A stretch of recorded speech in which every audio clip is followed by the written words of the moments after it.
जय सनातन धर्म की। प्रिय सनातनियों, आप सभी का स्वागत है हमारे इस कार्यक्रम में। सनातनियों, मैं बहुत पहले से कहता आ रहा हूं कि युग परिवर्तन है, युग परिवर्तन है। बहुत से लोगों को लगता है कौन सा युग परिवर्तन, अभी तो हमें कुछ होता हुआ नजर नहीं आ रहा। कुछ लोग हैं जिन्हें यह परिवर्तन नजर आ रहा है और वो ये मानते भी है कि हाँ, युग परिवर्तन हो रहा है। लेकिन आपके मानने या ना मानने से क्या युग परिवर्तन रुकेगा या होगा? ऐसा भी नहीं है। तो आखिर ऐसे में इस युग परिवर्तन को लेकर के बहुत सारे लोगों के अपने अपने दावे हैं। दावे किस तरह से हैं? हमारे गुरुजी ये ज्ञान दे रहे हैं, इस ज्ञान को ले लो, ये युग परिवर्तन में काम आएगा, यही कल्कि है, यही महापुरुष है। कोई कहता है देखिए इस चीज को कर लीजिए, इसको करने से ही आपकी मुक्ति होगी, वरना बहुत पछताना पड़ेगा। तो इस धरती पर क्या ऐसा संभव है कि अलग अलग व्यक्ति अपनी अलग अलग व्याख्या करें युग परिवर्तन की और फिर वैसा ही हो? युग परिवर्तन तो एक बार ही होना है और प्रकृति के तरीके से होना है। तो फिर अपने अपने दावे करने वाले ये लोग युग परिवर्तन को लेकर जो बात कहते हैं, उससे आप लोगों के मन में भ्रम की स्थिति पैदा होती है और यह होना स्वाभाविक भी है। आप अगर मेरे वीडियो के कमेंट्स देखेंगे तो वहां पर भी बहुत सारे लोग हैं जो अपने पंथ की, अपने गुरु की या किसी और चीज की, वहां पर कोई ना कोई कमेंट्स में ऐसी चीज कहेंगे कि देखिए हमारे गुरु जी ही कल्कि अवतार हैं, आप इनको फॉलो करिए, इनके सत्संग सुनिए। लेकिन सनातनियों, भ्रम की स्थिति आपकी आज दूर हो, इसीलिए आज आपके सामने सनातन के उस सिद्धांत को रख रहा हूं जिसके पश्चात आपको युग परिवर्तन बहुत अच्छी तरह समझ में आएगा और वर्तमान में पाखंड कहां है और सच्चाई कहां है, यह बात भी आपको जरूर पता लगेगी। सनातनियों, युग परिवर्तन होगा ये तो भविष्य की घटना है, यानी कि आरंभ हो चुका है। इसके परिणाम तो हमें कुछ समय के बाद दिखाई देंगे। लेकिन क्या यह पहली बार हो रहा है इस धरती पर? ऐसा भी नहीं है। तो युग परिवर्तन तो पहले भी हुए हैं, सतयुग से त्रेता, त्रेता से द्वापर, द्वापर से कलयुग। तो उस समय पर जो परिवर्तन था, उस परिवर्तन को हम कैसे समझें ताकि हमें आज का वर्तमान परिवर्तन समझ आए। सनातन एक बात को समझेगा, युग परिवर्तन के अंदर हमारी जितनी भी भौतिक उपलब्धि होती है ये तो सब धराशायी हो जाती है, यानी आपकी सांसारिक उपलब्धियां किसी काम की नहीं रहती है, ये बात निश्चित है। यानी हर युग परिवर्तन के अंदर जो सबसे बड़ी ताकत होती है भौतिक संसार की, जब मैं बात करूं तो उसका विनाश तो सुनिश्चित होता है। यह हर कालखंड में हुआ है, चाहे हिरण्यकश्यप की मृत्यु हो, चाहे रावण की मृत्यु हो, या फिर महाभारत का युद्ध हो, ऐसा हर काल में हुआ है। लेकिन युग परिवर्तन के अंदर वो कौन सी चीज है जो परिवर्तन को स्पष्ट तौर पर दिखाती भी है और हमें यह भी बताती है कि आने वाले समय के अंदर सच्चाई क्या रहने वाली है? तो चलो पहला उदाहरण लेते हैं सतयुग का। सतयुग के अंदर भक्ति का मार्ग क्या था? भक्त और ईश्वर के बीच में क्या संबंध था? तो उस समय की घटना को जब आप देखेंगे तो प्रहलाद और नारायण के बीच में सीधा सीधा संबंध था, यानी यहां कोई मिडिलमैन भी नहीं था और नारायण को प्रहलाद सीधे सीधे आत्म तत्व के रूप में मानता था, यानी इस सृष्टि को चलाने वाले नारायण है और नारायण ही परमात्मा है और उन्हीं की पूजा श्रेष्ठ है और उन्हीं की पूजा से कल्याण होना है। तो यहां प्रहलाद के कॉन्सेप्ट बिल्कुल क्लियर थे और वो सीधे सीधे अपने आत्म तत्व से नारायण को याद करता था, यानी वहां कोई मंदिर नहीं था, कोई मंत्र जाप नहीं था, सीधे सीधे नारायण का स्मरण था और नारायण और भक्त के बीच में सीधा सीधा संवाद था। वो सतयुग का समय था क्योंकि सतयुग में आत्म तत्व जागृत था। लेकिन जब अगला युग आया तो अगला युग भगवान राम के समय का त्रेता का आया। अब त्रेता में जो युग काम कर रहा है तो भक्ति भी तो उसी युग के आधार पर होगी।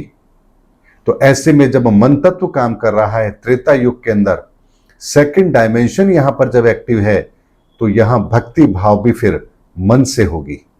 तो चाहे फिर सबरी हो, अहिल्या हो या हनुमान हो, इनकी भक्ति मन से थी, यानी इन्होंने मन से राम को ईश्वर माना। भगवान राम की बाहरी परिस्थितियों को नहीं देखा, ये नहीं देखा कि ये वनवासी के भेष में हैं, अरे ये तो स्वयं अयोध्या का राज छोड़कर आए हैं, यहां तो इनकी पत्नी का भी हरण हो गया है। ऐसी किसी बात को भी उन्होंने महत्व दिया ही नहीं। केवल और केवल अपने मन के उस अनुभव से उन्होंने समझा था राम ईश्वर हैं और हमें इनकी शरणागति होना है। और यहां राम का और हनुमान का, राम का और सबरी का संबंध प्रेम भाव का था। अब यहां नारायण नहीं है, यहां भगवान और भक्त दोनों के बीच का संबंध है, क्योंकि युग वही चल रहा है और जो युग चल रहा है उसी के अनुसार इस धरती पर घटनाक्रम घटित होता है।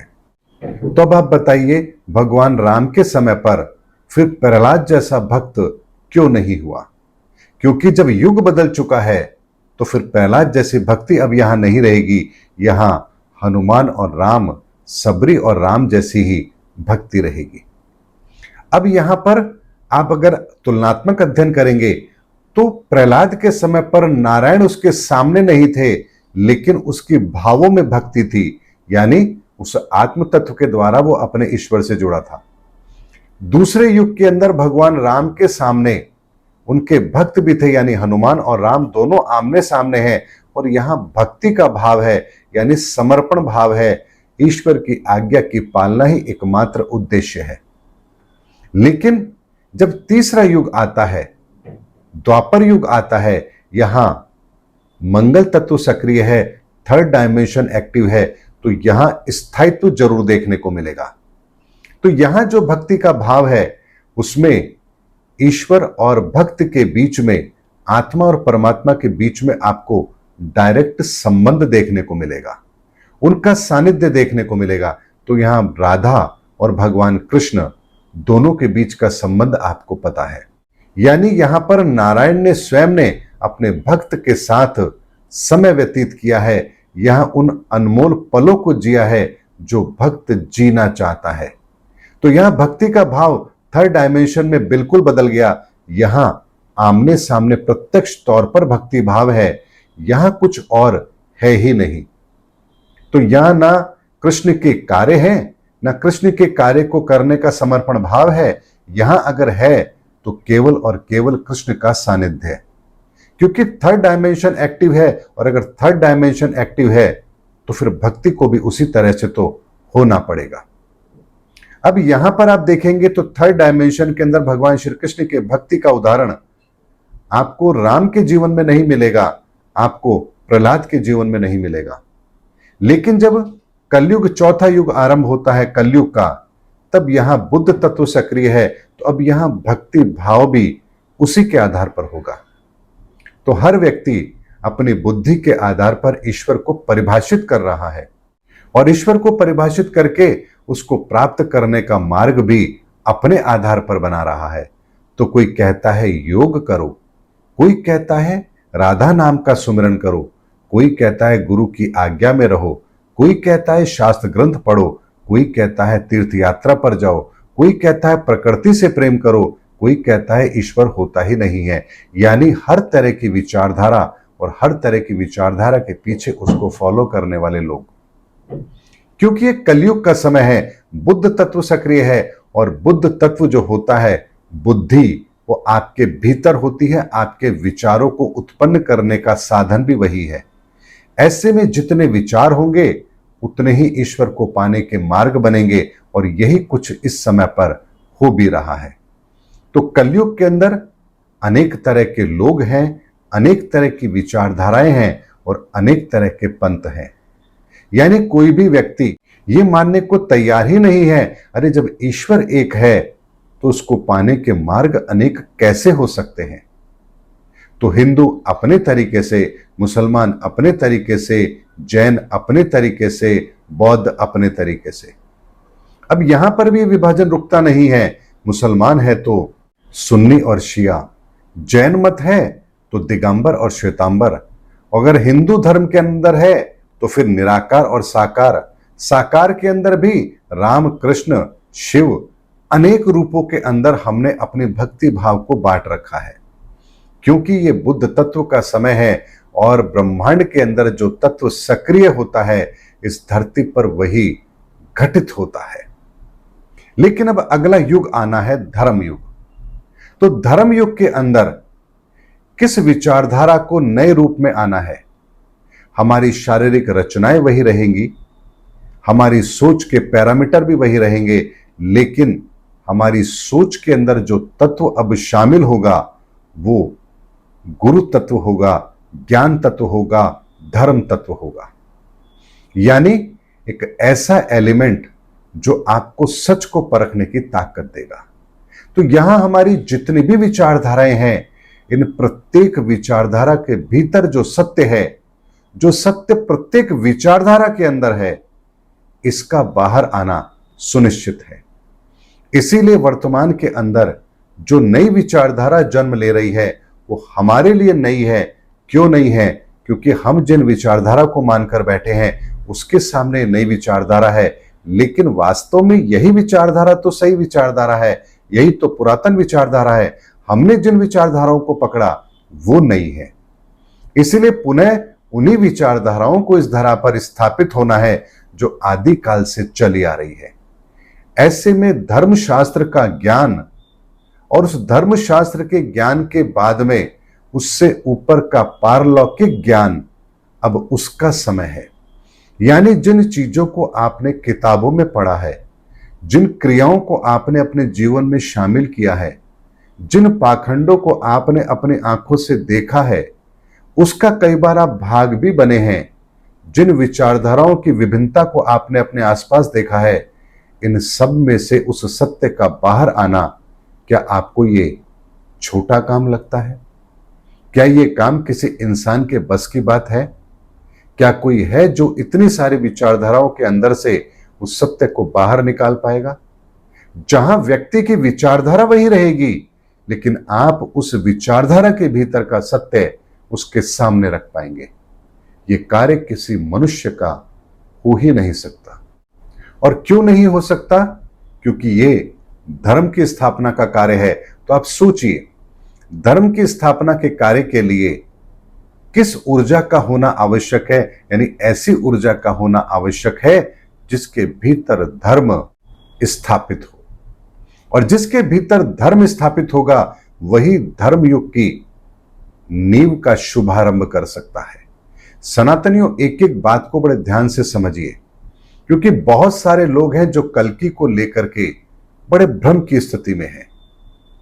बहुत से लोग हैं जिन्हें लगता है अरे हमें अगर कल्कि मिल गए, हमें पता लग गया ये कल्कि हैं, तो हम उनके दर्शन करेंगे, हम उनकी सेवा करेंगे, हम उनकी टीम का हिस्सा बनेंगे। लेकिन सनातनियों, फिर वही गलती आप कर रहे हैं। आपके पास तो वो पात्रता ही नहीं है जिसके आधार पर आप कल्कि की पहचान कर पाएंगे। तो ऐसे में आपके पास जब पहचान नहीं है तो आप पहचानेंगे कैसे?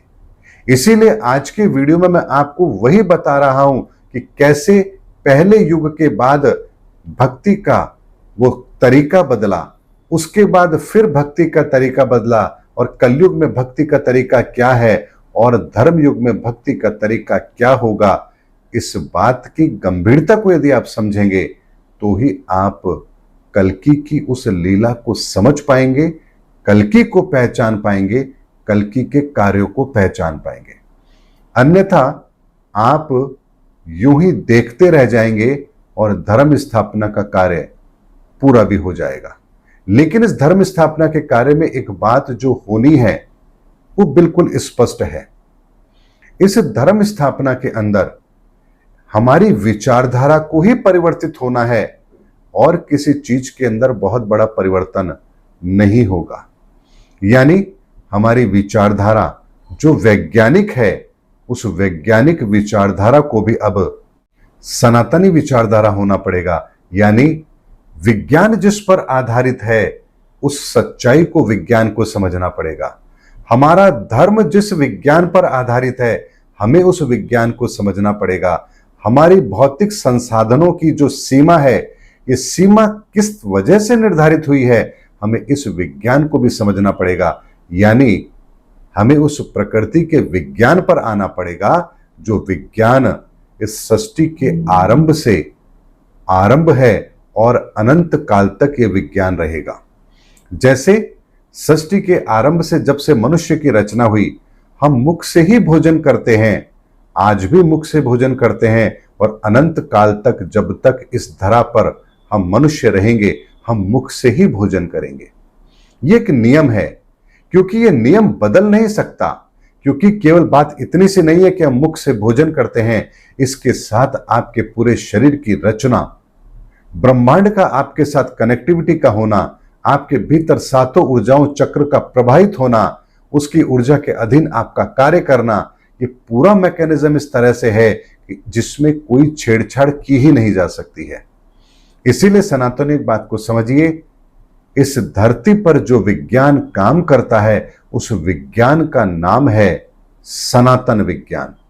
सनातन विज्ञान कोई क्रिया नहीं है, सनातन कोई धर्म नहीं है, सनातन कोई प्रक्रिया नहीं है, सनातन किसी एक धर्म के अंदर निहित नहीं है। इस बात को आप समझ लीजिए।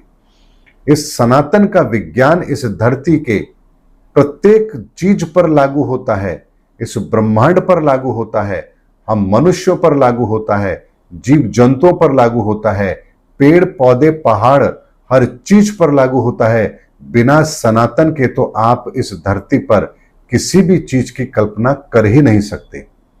तो सोचिए, ऐसे विज्ञान को अभी तक तो हमने जाना ही नहीं है, समझा ही नहीं है, तो हमें धर्म कैसे समझ में आएगा। इसीलिए सनातनियों एक बात को बड़े ध्यान से समझिए, धर्म को समझने के लिए ईश्वर अब हमारे सामने उन रहस्यों को रख रहे हैं, जिन रहस्यों को जानना समझना हमारा धर्म है, और धर्म युग में प्रवेश करने के लिए वो पात्रता अनिवार्य है। इसीलिए हर कालखंड के अंदर भक्ति का तरीका बदला है, क्योंकि भक्ति यानी भक्ति भाव यानी ईश्वर के साथ आपका संबंध केवल और केवल उस वक्त के आयाम के आधार पर ही तय होता है। ऐसा नहीं हो सकता कि युग कुछ और चल रहा हो और आपका भक्ति भाव कुछ और हो। इसीलिए वर्तमान में जितने पंथ हैं, इतने द्वापर में नहीं थे, त्रेता में नहीं थे और सतयुग में नहीं थे। कलयुग में ही इतने पंथ क्यों हैं? क्योंकि जब बुद्ध तत्व काम कर रहा है आपकी बुद्धि के लेवल पर, तो विविधताएं तो आपको मिलेंगी ही मिलेंगी, क्योंकि हर व्यक्ति अपनी बुद्धि के आधार पर परमात्मा को परिभाषित जरूर करेगा। और यही कारण है कि बुद्ध तत्व के कारण से ही हमने आज इतनी तरक्की भी की है। क्योंकि जब बुद्ध तत्व सक्रिय है तो केवल आध्यात्मिक जगत के अंदर वो विविधताएं नहीं लेकर आएगा, भौतिक संसार के अंदर भी आपको विविधता देखने को मिलेगी। और इसीलिए आधुनिक विज्ञान आज हमें वो कुछ देता है जो द्वापर में नहीं था, सतयुग में नहीं था, त्रेता में नहीं था। क्यों नहीं था? क्योंकि उस समय ये तत्व सक्रिय था ही नहीं।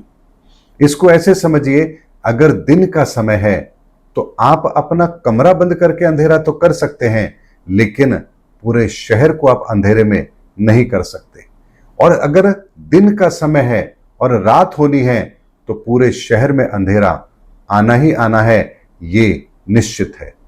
ठीक इसी तरह से धर्मयुग अगर स्थापित होना है तो बुद्ध तत्व यानी कलयुग के सभी क्रियाओं का समायोजन भी होना है और धर्म को स्थापित भी होना है। और यही युग परिवर्तन का सबसे बड़ा उदाहरण है जो हमें समझना भी पड़ेगा। इसीलिए मुझे बहुत तरस आती है उन लोगों पर जब वो ये कहते हैं कि देखो ये सही है, आप ये कर लो, आपका कल्याण हो जाएगा। अरे मुझे पता है धर्म कैसे स्थापित होगा, धर्म युग क्या है, कैसे है, हर चीज मुझे पता है। तो कृपया करके अपने विचारों को अपने पास सीमित रखें। हाँ, आपको अपने विचारों में कहां सनातन है इस पर चर्चा करनी है तो हम जरूर इस पर चर्चा कर सकते हैं, लेकिन आप यदि कहते हैं कि केवल एक ही विचारधारा इस समय पर काम करेगी, तो इससे बड़ी अज्ञानता आपकी कुछ हो ही नहीं सकती। विचारधारा तो प्रत्येक काम करेगी और प्रत्येक विचारधारा के भीतर से सत्य बाहर भी आना है। इसीलिए कोई भी विचारधारा इस समय पर जो है वो बिना सनातन के हो नहीं सकती, और उस विचारधारा में जहां सनातन है उसको बाहर निकाल करके सत्य को स्थापित करना, यही एकमात्र लक्ष्य इस युग परिवर्तन का है। इसीलिए सनातनियों, बहुत डिटेल में आज मैंने आपके सामने वो बात रखी है। बात गंभीर है, गहराई की है। मुझे नहीं लगता कि हर किसी के समझ में आएगी, लेकिन सच को सच के तरीके से ही रखा जाता है, इसमें कोई मिलावट नहीं की जा सकती। मिलेंगे अगले वीडियो के अंदर, तब तक के लिए जय सनातन धर्म की, जय धर्मयुग की, जय सनातन विश्व।